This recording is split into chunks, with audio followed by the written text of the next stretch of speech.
ಮಹಾಭಾರತದ ಈ ದಿನದ ಚರ್ಚೆಯಲ್ಲಿ ಅಧಿಕಾರ ಅವ್ರ ಕಡೆ, ಸಂಘಟನೆ ಇವ್ರ ಕಡೆ. ಕೆಪಿಸಿಸಿಯ ನೂತನ ಅಧ್ಯಕ್ಷರಾದ ಬಿ.ಕೆ. ಹರಿಪ್ರಸಾದ್ ಅವರು ನೀಡಿದ ಹೇಳಿಕೆ ಇವತ್ತಿನ ಈ ಚರ್ಚೆಗೆ ಆಸ್ಪದ ಮಾಡಿಕೊಟ್ಟಿದೆ. ಹಾಗಾದರೆ ಕೆಪಿಸಿಸಿ ಅಧ್ಯಕ್ಷರು, ಹಾಗಾದರೆ ನೂತನ ಮುಖ್ಯಮಂತ್ರಿ ಡಿ.ಕೆ. ಶಿವಕುಮಾರ್ ಅವರ ನಡುವೆ, ಅರ್ಥಾತ್ ಪಕ್ಷ ಹಾಗೆ ಸರ್ಕಾರದ ನಡುವಿನ ಸಮನ್ವಯತೆ ಬಗ್ಗೆ ಅನುಮಾನಗಳು ಹುಟ್ಟಿದೆಯಲ್ಲ, ಈ ಅನುಮಾನಕ್ಕೆ ಪೂರಕವಾದ ಕಾರಣಗಳನ್ನು ಬಿ.ಕೆ. ಹರಿಪ್ರಸಾದ್ ನೀಡ್ತಿದ್ದಾರೆ.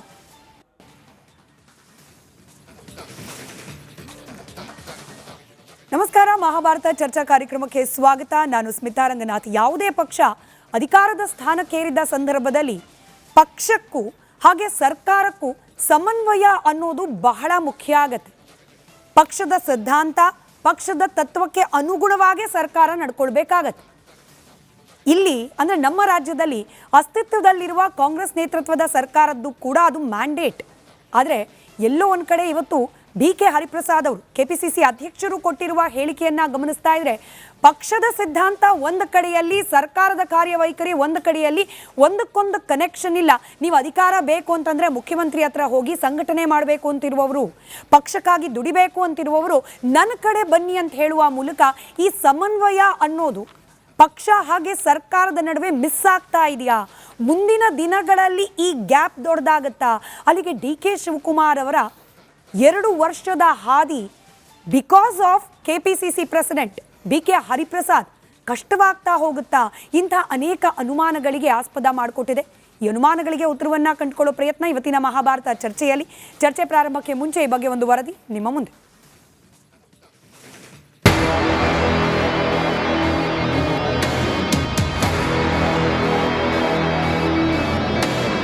ನಿನ್ನೆವರೆಗೂ ಒಂದು ಲೆಕ್ಕ, ಇವತ್ತಾದ ಮೇಲೆ ಬೇರೆ ಲೆಕ್ಕ ಅನ್ನುವಂತಾಯ್ತಾ ರಾಜ್ಯ ಕಾಂಗ್ರೆಸ್ನ ಕತೆ. ನಿನ್ನೆವರೆಗೂ ಸತೀಶ್ ಜಾರಕಿಹೊಳಿ ಕೆಪಿಸಿಸಿ ಅಧ್ಯಕ್ಷ ಹುದ್ದೆ ಕೈ ತಪ್ಪಿದ ಮೇಲೆ ಡಿಕೆಗೆ ಇದು ಅನುಕೂಲ ಅನ್ನೋ ಚರ್ಚೆ ಇತ್ತು. ಸತೀಶ್ ಕೈಗೆ ಅಧ್ಯಕ್ಷ ಸ್ಥಾನ ಸಿಕ್ಕರೆ 2028ಕ್ಕೆ ಡಿಕೆಗೆ ಸಿಎಂ ಕುರ್ಚಿ ಸ್ಪರ್ಧಿ ಆಗ್ತಾರೆ. ಅವರ ಬದಲು ಬಿ.ಕೆ. ಹರಿಪ್ರಸಾದ್ ಅಧ್ಯಕ್ಷರಾಗಿ ಡಿಕೆ 2028ರ ಹಾದಿ ಸುಗಮವಾಯ್ತಾ ಅನ್ನೋ ಲೆಕ್ಕ.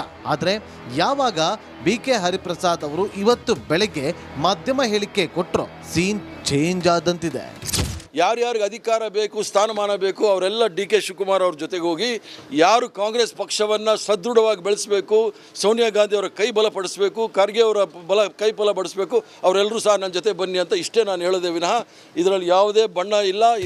ಅಧಿಕಾರಕ್ಕೆ ಅವರು, ಪಕ್ಷ ಕಟ್ಟೋಕೆ ನಾವು, ಇದು ಪಕ್ಷದ ನಾಯಕರು ಕಾರ್ಯಕರ್ತರಲ್ಲೇ ಗೊಂದಲ ಮೂಡಿಸುವಂತ ಹೇಳಿಕೆ. ಹಾಗಾದ್ರೆ ಡಿಕೆ ಮತ್ತು ಹರಿಪ್ರಸಾದ್ ಒಂದೇ ಪೇಜ್ ನಲ್ಲಿ ಇಲ್ವಾ? ಇಬ್ರು ಒಂದೇ ಉದ್ದೇಶ, ಪಕ್ಷದ ಉದ್ದೇಶಕ್ಕಾಗಿ ಕೆಲಸ ಮಾಡ್ತಾ ಇಲ್ವಾ? ಅಧಿಕಾರಕ್ಕಾಗಿ ಡಿಕೆ ಜೊತೆ ಹೋದವರು ಹಾಗಾದ್ರೆ ಸೋನಿಯಾ ಗಾಂಧಿ, ರಾಹುಲ್ ಗಾಂಧಿ ವಿರೋಧಿಗಳು ಅಂತಲ್ಲ? ಹೀಗೆಲ್ಲ ಅನುಮಾನಗಳು ಶುರುವಾಯ್ತು.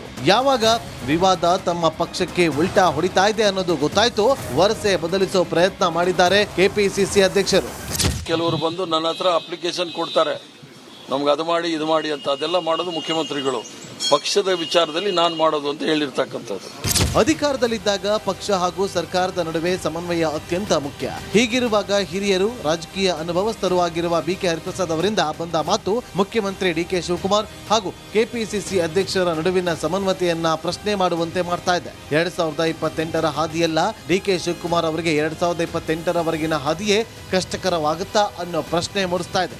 ಉತ್ತರ ಹುಡುಕೋಣ ಮಹಾಭಾರತದಲ್ಲಿ.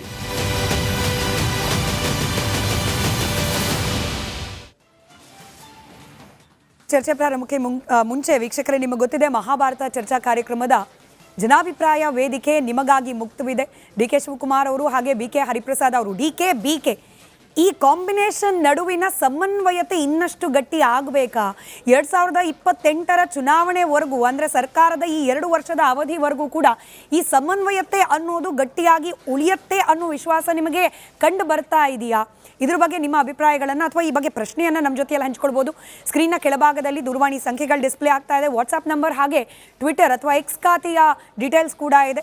ನಿಮ್ಮ ಪಾಲ್ಗೊಳ್ಳುವಿಕೆಯ ನಿರೀಕ್ಷೆಯೊಂದಿಗೆ ಚರ್ಚೆಯನ್ನು ನಾನು ಪ್ರಾರಂಭ ಮಾಡ್ತಾ ಇದ್ದೀನಿ. ಚರ್ಚೆಯಲ್ಲಿ ಕಾಂಗ್ರೆಸ್ ವಕ್ತಾರರಾದ ನಟರಾಜ್ ಗೌಡ್ರಿದ್ದಾರೆ, ಬಿಜೆಪಿ ವಕ್ತಾರರಾದ ವೆಂಕಟೇಶ್ ದೊಡ್ಡೇರಿ ಅವರಿದ್ದಾರೆ, ಜೆಡಿಎಸ್ ವಕ್ತಾರರಾದ ರಾಜುಗೌಡ್ರಿದ್ದಾರೆ, ಹಿರಿಯ ಪತ್ರಕರ್ತರು ಹಾಗೆ ರಾಜಕೀಯ ವಿಶ್ಲೇಷಕರಾದ ಸುಭಾಷ್ ಹುಗಾರ್ ಸರ್ ಇದ್ದಾರೆ. ನಮಸ್ಕಾರ, ಎಲ್ಲರಿಗೂ ಕಾರ್ಯಕ್ರಮಕ್ಕೆ ಸ್ವಾಗತ. ಆಕ್ಚುಲಿ ಪ್ರಶ್ನೆ ಇರೋದು ಕಾಂಗ್ರೆಸ್ ಪಾರ್ಟಿಯದ್ದಾದರೂ ಕೂಡ out of curiosity sir, journalist ಅನ್ನೋದಕ್ಕಿಂತ ಈ ರಾಜ್ಯದ ಒಬ್ಬ ಮತದಾರಳಾಗಿ ಬಿಜೆಪಿ ವಕ್ತಾರರಿಗೆ ಪ್ರಶ್ನೆ ಕೇಳಬೇಕು ಅಂತ. ಸರ್, ಅಧ್ಯಕ್ಷರಾಗಿ ಅಪಾಯಿಂಟ್ ಆಗಿ ಕೆಲವೇ ಗಂಟೆಗಳಾಗಿದೆ ಅಫಿಷಿಯಲಿ ಬಿ ಕೆ ಹರಿಪ್ರಸಾದ್ ಅವರು. ಕಾಂಟ್ರವರ್ಸಿಗೆ ಹೋಗೋಕೆ ಮುಂಚೆ ಸರ್, ಈ ಗೇವ್ ಅ ಸ್ಟ್ರಾಂಗೆಸ್ಟ್ ಮೆಸೇಜ್. ಅಧಿಕಾರ ಇದೆ ಅಂತ ಹೇಳಿ ಮೈ ಮರೆಯೋ ಹಾಗಿಲ್ಲ, ಅಧಿಕಾರ ನಮ್ಮ ಪ್ರಿಯಾರಿಟಿ ಅಲ್ಲ, ಪಕ್ಷ ಸಂಘಟನೆ ಪ್ರಿಯಾರಿಟಿ.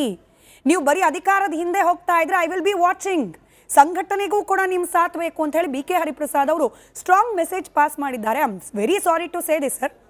2 ದಿನ ಬೇಕಾಯಿತು ನಿಮ್ಮ ಪಕ್ಷದ ರಾಜ್ಯಾಧ್ಯಕ್ಷರಿಗೆ ಹೊರಗೆ ಬಂದು, ಸಾಮಾಜಿಕ ಜಾಲತಾಣದಿಂದ ಹೊರಗೆ ಬಂದು ಹೊಸ ಸರ್ಕಾರದ ಬಗ್ಗೆ ಕಾಮೆಂಟ್ ಮಾಡಲಿಕ್ಕೆ.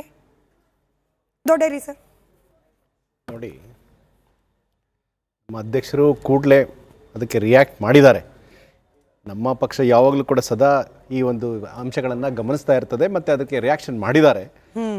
ಬೇರೊಂದು ಕಾರ್ಯಕ್ರಮದಲ್ಲಿ ಅವರು ಇರೋದ್ರಿಂದ ಸ್ವಲ್ಪ ತಡ ಆಗಿರ್ಬೋದು. ಆಡಳಿತ ಪಕ್ಷ ಅಂತೂ ಅಲ್ಲ, ಸಿಎಂ ಅಥವಾ ಸಿಟ್ಟಿಂಗ್ ಏನು ಕೆಪಿಸಿಸಿ ಪ್ರೆಸಿಡೆಂಟ್ಗಿಂತ ಏನು ಬಿಸಿ ಇರ್ಲಾರರು ಇರಬಹುದು, ಬಟ್ ನನ್ನ ಸಂದೇಹ ಅಷ್ಟೇನೆ. ಈಗ ನಮ್ಮಲ್ಲಿ ಭಾಳಷ್ಟು ಜನ ಆಗಲೇ ನಮ್ಮ ನಾಯಕರು ಇದಕ್ಕೆ ರಿಯಾಕ್ಟ್ ಮಾಡಿದ್ದಾರೆ. ಏನಂತಂದರೆ, ಈ ಬಿ ಕೆ ಹರಿಪ್ರಸಾದ್ ಅವರು ಒಬ್ಬ ನೇರ ನೆರಡಿ ಇರ್ತಕ್ಕಂಥ 50 ವರ್ಷಗಳ ಒಂದು ಅನುಭವ ಇರತಕ್ಕಂಥ ಒಬ್ಬ ಹಿಂದುಳಿದ ವರ್ಗದ ನಾಯಕರು.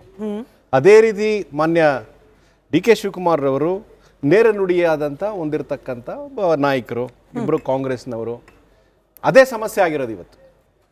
ಇವರಿಬ್ಬರು ಸಮಸ್ಯೆ ಆಗಿರೋದ್ರಿಂದ ಈಗ ಕಾಂಗ್ರೆಸ್ ಪಕ್ಷವನ್ನು ನೀವು ಸೂಕ್ಷ್ಮವಾಗಿ ಗಮನಿಸಿದಂಥ ಸಂದರ್ಭದಲ್ಲಿ ಒಂದು ಬಾರಿ ಬಿ ಕೆ ಹರಿಪ್ರಸಾದ್ ಅವರು ಒಂದು ಕಡೆ ಹೇಳಿದರು, ನನಗೆ ಸಿ ಎಂ ಮಾಡೋದು ಗೊತ್ತಿದೆ, ಸಿ ಎಂ ಇಳಿಸೋದು ಗೊತ್ತಿದೆ ಅಂತ. ಇದು ಇವತ್ತಿಂದಲ್ಲ, ನೀವು ಇತಿಹಾಸವನ್ನು ಕಾಂಗ್ರೆಸ್ನ ಅತ್ಯಂತ ಸೂಕ್ಷ್ಮವಾಗಿ ನೋಡಿದಂಥ ಕಾಲದಲ್ಲಿ ನೀವು ಬಂಗಾರಪ್ಪ ಮೊಯ್ಲಿಯವರು ಮತ್ತು ಸಿದ್ದರಾಮಯ್ಯವರ ಕಾಲದಲ್ಲೂ ಕೂಡ ಯಾವಾಗ ಹರಿಪ್ರಸಾದ್ರವರು ಈ ಪ್ರಶ್ನೆ ಎತ್ತಿದರೋ ಅವರ ಒಂದು ಮುಖ್ಯ ಆಡಳಿತ ಪಕ್ಷದಲ್ಲಿರ್ತಕ್ಕಂಥ ಮುಖ್ಯಮಂತ್ರಿಗಳ ಪ್ರಾರಂಭ ಆಯಿತು ಅನ್ನೋದೇ ಒಂದು ಇರ್ತಕ್ಕಂಥ ವಿಶೇಷ.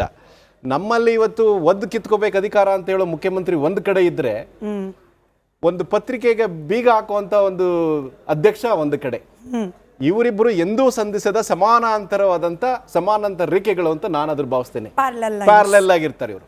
ಅದೇ ಇವತ್ತು ನೋಡಿ, ಇವ್ರು ಏನ್ ಹೇಳಿದ್ದಾರೆ, ಟೋನ್ ಅಂಡ್ ಟೇನರ್ ಅಂತ ಹೇಳ್ತೀವಿ ನಮ್ಮ ಲೀಗಲ್ ವರ್ಡ್ ಅಲ್ಲಿ.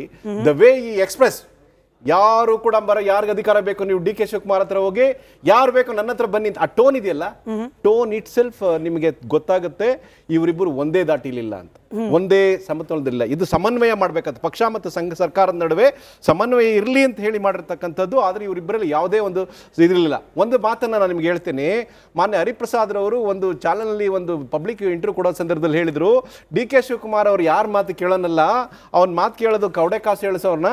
ಮತ್ತೆ ಅವ್ರು ಹೇಳ್ತೀನಿ, ಅವ್ರ ಸ್ಟೇಟ್ಮೆಂಟ್ ಇಲ್ಲಿದೆ, ನಾನು ಹೇಳ್ತೀನಿ ಅವ್ರದ್ದು, ಇದು ಪಬ್ಲಿಕಲ್ಲಿ ಇಡುತ್ತೆ. ಶಿವಕುಮಾರ್ ಯಾರ ಹಿರಿಯರ ಮಾತು ಕೇಳೋಂಥವನಲ್ಲ, ಅವನು ಕವಡೆ ಶಾಸ್ತ್ರ, ಅಕ್ಕಿ ಶಾಸ್ತ್ರ, ಮಾಟ ಮಂತ್ರ ಮಾಡೋರ್ ಮಾತು ಕೇಳ್ತಾನೆ, ಅದಕ್ಕೆ ಹಿರಿಯರಿಗೆ ಅವನಿಗೆ ಗೌರವ ಇಲ್ಲ ಅಂತ ಇದೇ ಮಾತಲ್ಲಿ ಅವರು ಹೇಳಿರ್ತಕ್ಕಂಥ ವಿಡಿಯೋ ನಮ್ಮ ಒಂದು ಪ್ರಮುಖವಾದ ಚಾನೆಲ್ ಅಲ್ಲಿ ಬಂದಿದೆ. ಅಂದ್ರೆ ಇವರಿಬ್ಬರಿಗೆ ಗೊತ್ತಿದೆ, ಅವ್ರ ಮುಂದೆ ಬಹಳಷ್ಟು ಚಾಲೆಂಜಸ್ ಇದೆ. ಇವತ್ತು ಕರ್ನಾಟಕದಲ್ಲಿ ಒಂದು ಆಡಳಿತ ವ್ಯವಸ್ಥೆ ಕುಸಿದಿದೆ, ಅಭಿವೃದ್ಧಿ ಆಗ್ಲಿಲ್ಲ. ಹೌದು, ಈ ಒಂದು ಎರಡು ಸಮನ್ವಯ ಮಾಡುವಂಥದ್ದಿಯಲ್ಲ, ಇವರಿಬ್ಬರು ಕೂಡ 45 ವರ್ಷಗಳ ಒಂದು ಅಧಿಕಾರವನ್ನು ಒದ್ದು ಕಿತ್ಕೊಳ್ಬೇಕಂತ ಮುಖ್ಯಮಂತ್ರಿ, ಮತ್ತೆ ಒಂದು ಪ್ರಜಾತಾತ್ಮಕವಾಗಿರ್ತಕ್ಕಂಥ ಒಂದು ಪತ್ರಿಕೆಯ ಬಾಗಿಲಿಗೆ ಬೀಗ ಹಾಕ್ಸಕ್ಕಂತ MG ರೋಡ್ ಇರ್ತಕ್ಕಂಥ ಒಂದು ಪತ್ರಿಕೆ ಬಾಗಿಲು ಹಾಕ್ಸಂತ ಒಬ್ಬ ನಾಯಕ, ಇವರಿಬ್ಬರ ಮಧ್ಯದಲ್ಲಿ ಬಿಜೆಪಿ ಪಕ್ಷ ತನ್ನ ಗಮನಿಸುವಿಕೆಯ ಪ್ರಕ್ರಿಯೆಯನ್ನ ಸ್ಟಾಪ್ ಮಾಡ್ಬಿಟ್ಟಿದೆಯಾ? ಯಾಕೆ ಯಾಕೆ ಪ್ರಶ್ನೆ ಕೇಳ್ತಿದ್ದೀನಿ ಅಂತಾನು ಹೇಳ್ಬಿಡ್ತೀನಿ ಸರ್. ಒದ್ದು ಕಿತ್ಕೊಳ್ತೀವಿ ಅನ್ನೋದು ಹಿಂದಿನ ಹೇಳಿಕೆ, ಕಾಲಿಗೆ ನಮಸ್ಕಾರ ಮಾಡಿ ಅಧಿಕಾರವನ್ನ ಸ್ವೀಕಾರ ಮಾಡಿದ್ರು. ಬಿ ಕೆ ಹರಿಪ್ರಸಾದ್ ಅವರು ಪೇಪರ್ ಆಫೀಸಿಗೆ ಬೀಗ ಹಾಕ್ಸಿದ್ರೇನೋ, ಈಗ ವಿನಮ್ರವಾಗಿ ನಾನು ಸ್ವೀಕರಿಸ್ತಿದ್ದೀನಿ ಕಾಂಗ್ರೆಸ್ ಪಕ್ಷ ಕೊಟ್ಟ ಅಧಿಕಾರವನ್ನ. ಅಂದ್ರೆ ಈ ಚೇಂಜ್ ಅನ್ನು ನೀವು ಗಮನಿಸ್ತಾ ಇಲ್ವಾ ಅನ್ನೋದು ಒಂದು ಅನುಮಾನ. ನಾನು ಪ್ರತಿಯೊಬ್ಬ every Saint has his own history ಅಂತ ಒಂದಿದೆ, ಅವ್ರಿಗೆ ಏನಾದ್ರೂ ಇರಲಿ, ನಾನು ಹೇಳ್ತಾ ಇಲ್ಲ. ಆದ್ರೆ ಮಾನ್ಯ ಹರಿಪ್ರಸಾದ್ ಅವರು ಅಧಿಕಾರಕ್ಕೆ ನೇಮಕವಾದ ಕೂಡಲೇ ಅವ್ರು ಮಾತಾಡಿರ್ತಕ್ಕಂಥ ದಾಟಿ ಸರಿ ಈ ಮಾನ್ಯ ಮುಖ್ಯಮಂತ್ರಿಗಳ ಒಂದು ಒಂದೇ ರೋಡಲ್ಲಿ ಹೋಗ್ತಾ ಇಲ್ಲ ಅಂತ ಹೇಳ್ತೀನಿ. ಮತ್ತೆ ಇದೇ ಸಂದರ್ಭದಲ್ಲಿ ಅವರಿಬ್ಬರಿಗೂ ಕೂಡ ನಾನು ಶುಭ ಹಾರೈಸ್ತೀನಿ. ಅವರ ಒಂದು ಆಡಳಿತವಾದಿಲಿ ಈ ರಾಜ್ಯ ಒಂದು ಸುಭಿಕ್ಷವಾಗ್ಲಿ, ಅವರು ಒಂದು ಆಡಳಿತ ವ್ಯವಸ್ಥೆ ಆಗ್ಲಿ, ಇದು ಬ್ರ್ಯಾಂಡ್ ಬೆಂಗಳೂರು ಆಗ್ಲಿ, ಗುಂಡಿ ಬೆಂಗಳೂರಿಂದ ಬೆಂಗಳೂರು ಆಗ್ಲಿ, ಬೆಂಗಳೂರೇ ಕರ್ನಾಟಕ ಅಲ್ಲ, ಇನ್ನು 39 ಜಿಲ್ಲೆಗಳಿದಾವೆ, ಎಲ್ಲ ಸಮಗ್ರ ಅನುಕೂಲ ಆಗ್ಲಿ, ಅಭಿವೃದ್ಧಿ ಆಗ್ಲಿ ಅಂತ ನಾನು ಹಾರೈಸ್ತೇನೆ. ಪಕ್ಷದ ಅಧ್ಯಕ್ಷರು ಹಾಗೆ ಮುಖ್ಯಮಂತ್ರಿಗಳು ಪ್ಯಾರಲಲ್ ಲೈನ್ಸ್ ರೀತಿಯಲ್ಲಿ ಕಂಡು ಬರ್ತಾ ಇದ್ದಾರೆ ಅನ್ನೋ ಆಕ್ಷೇಪವನ್ನು ಬಿಜೆಪಿ ವಕ್ತಾರರು ವ್ಯಕ್ತಪಡಿಸಿದ್ರು. ಸರ್, ನನಗಿರುವ ಅನುಮಾನ ತಪ್ಪಿದ್ರೆ ನೀವು ಕರೆಕ್ಟ್ ಮಾಡಿ ಹೇಳಿ. ಹಂಗೆ ಅಲ್ವಾ ಕೆಲಸ ಮಾಡಬೇಕಾಗಿರೋದು? ಒಂದು ಬಾರಿ ಅಧಿಕಾರ ಅಂತ ಬಂದ ಮೇಲೆ ಯಾರು ಅಧಿಕಾರವನ್ನ ನಡೆಸ್ತಾರೆ ಅವರು ಎಲ್ಲರ ರೆಪ್ರೆಸೆಂಟೇಟಿವ್ ಆಗ್ತಾರೆ, ಪಕ್ಷದ ರೆಪ್ರೆಸೆಂಟೇಟಿವ್ ಅಲ್ಲ. ಹಾಗಾದ್ರೆ ಪಕ್ಷ ಸಂಘಟನೆಗೆ ಯಾರಿರಬೇಕು? ಪಾರ್ಟಿ ಅಧ್ಯಕ್ಷರು. ನೀವು ಐಡಿಯಾಲಜಿ ಆಧಾರದ ಮೇಲೆ ಪಕ್ಷ ಕಟ್ಟಲಿಕ್ಕೆ ಪಕ್ಷದ ಅಧ್ಯಕ್ಷರು, ಎಲ್ಲರ ಹಿತಾಸಕ್ತಿಯೊಂದಿಗೆ ಆಡಳಿತ ನಡೆಸಲಿಕ್ಕೆ ಮುಖ್ಯಮಂತ್ರಿಗಳು ಹಾಗೆ ಅವರ